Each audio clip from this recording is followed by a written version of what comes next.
अस्सलाम वालेकुम, मैं हूं शाह मोहम्मद और मेरा यूट्यूब चैनल है शाह ब्लॉगर। और आज जिस गाड़ी का हम रिव्यू देने जा रहे हैं वो एक जैपनीज़ गाड़ी है, होंडा इनसाइट। और ये हाइब्रिड गाड़ी है। जैसा कि हमने कल एक गाड़ी का रिव्यू किया था, HRV EHV। तो ये भी EHV गाड़ी है, हाइब्रिड है, 1500 है। और ये गाड़ी इस वक्त हमारे पास सेल पर भी मौजूद है। 1500 सीसी गाड़ी है, हाइब्रिड है। और अगर इसका फ्रंट लुक देखें और इसकी जो आप ग्रिल देखें तो क्रोम है, और साथ साथ इसको गार्निश जो दी हुई वो भी है, और होंडा का लोगो आप देखें तो वो भी काफ़ी प्रोमिनेंट है। और DLR लाइट्स के साथ जो है इसको हेडलैम्प्स दिए गए हैं। फॉग लैम्प में भी आप देखेंगे LED लाइट के साथ है। इसका फ्रंट लुक बहुत अच्छा है।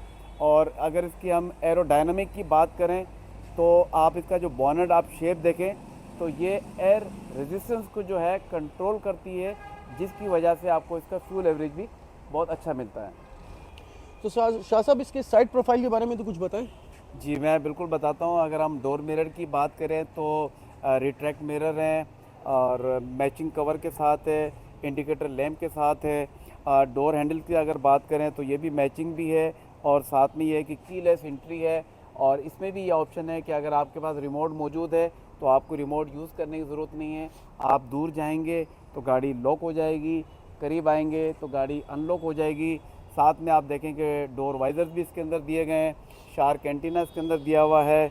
और साइड स्कर्ट भी अगर आप देखें कि हल्का सा, तो इसका बड़ा अच्छा लुक है। और ग्राउंड क्लियरेंस भी जो है नॉर्मली जैपनीज़ गाड़ियों की कम होती है, बट मैं ये समझता हूँ कि होंडा इनसाइड ये जो गाड़ी है जिसका हम आपको रिव्यू दे रहे हैं, इसकी भी ग्राउंड क्लियरेंस जो है बहुत अच्छी है।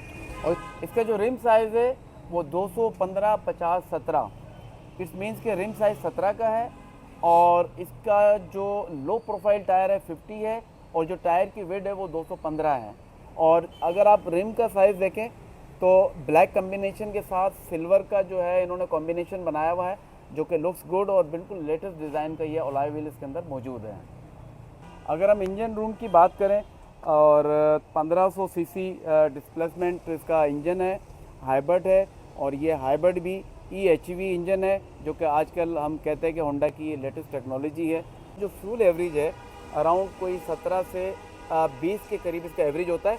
बट मैं अगेन ये कहूँगा कि इसकी आपकी अलाइनमेंट का होना बहुत ज़रूरी है, टायर का एयर प्रेशर का होना बहुत ज़रूरी है, गाड़ी की ट्यूनिंग आपने सही की हुई हो, गाड़ी का एक्सीलरेशन आप उसको सही एक आइडियल कंडीशन में उसको आप दे रहे हो, और स्पार्क प्लग इसके चेंज हुए हुए हों, एयर फिल्टर, AC का फ़िल्टर, ये सारी चीज़ें अगर ये ट्यून अप हुई भी होंगी तो आपको इसका फ्यूल एवरेज बहुत अच्छा मिलेगा। तो आपने इसके इंटीरियर के बारे में नहीं बताया। हाँ जी, देखिए गाड़ी का इंटीरियर अगेन मैं कहूँगा कि इंटायर ब्लैक और क्रोम के साथ आप देखें तो बहुत अच्छा इसका इंटीरियर दिया गया है। लेदर स्टिचिंग के साथ जो है आप देखें कि बिल्कुल लाइन दी हुई है।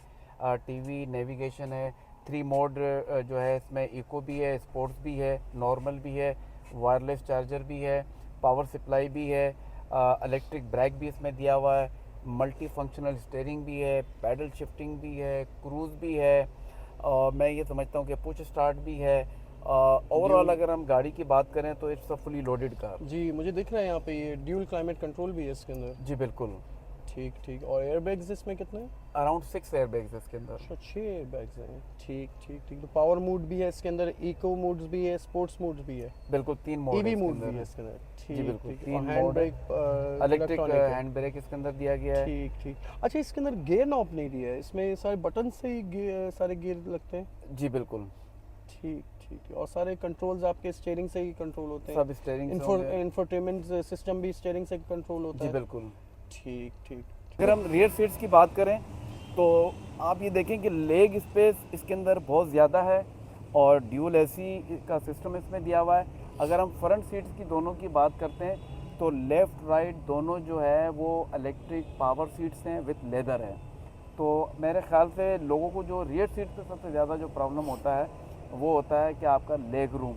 और आप देख रहे होंगे कि लेग रूम कितना है, बिल्कुल इजीली आप लेग्स को जो है वो एडजस्ट कर सकते हैं, स्पेस काफ़ी है। अगर फ्रंट सीट को अगर और भी वो बैक करना चाहें तब भी आपके पास लेग स्पेस बहुत ज़्यादा है। अच्छा जी, इस वक्त मेरे साथ अरबाब मेरे साथ है। मैं चाहता हूं कि जब हम रिव्यू कर रहे हो तो हमारे जो जूनियर स्टाफ है वो हमें असिस्ट करें, सीखें, वो भी आगे बढ़ें। तो अरबाब आपका इम्तिहान है। आप बताएं होंडा इनसाइट का जो बैक है इसमें क्या क्या फ़ीचर्स हैं, इसकी लाइट क्या है और क्या फ़ीचर है इसके अंदर, ज़रा बताइएगा। थैंक यू शाह साहब। जहाँ तक इसके बैक की बात है, बैक में आपको एक बहुत ही मैसिव सा इसका स्पॉइलर मिल जाता है।